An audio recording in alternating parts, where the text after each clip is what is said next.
So Green Giant freeze damage. This is hopefully the last in a series of videos about freeze damage.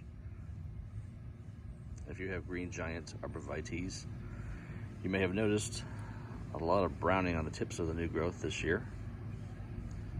And that, again, was caused by the recent freezes we had a few weeks ago. Good news is that they will start to be putting out new growth in the next few weeks. If you look in the interior of this tree, you can see some new green tips. So just give it a little bit longer to start to recover if you have this sort of damage on your tree.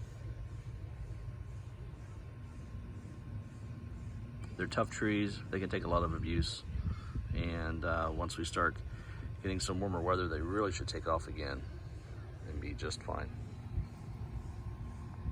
Be sure to like and subscribe.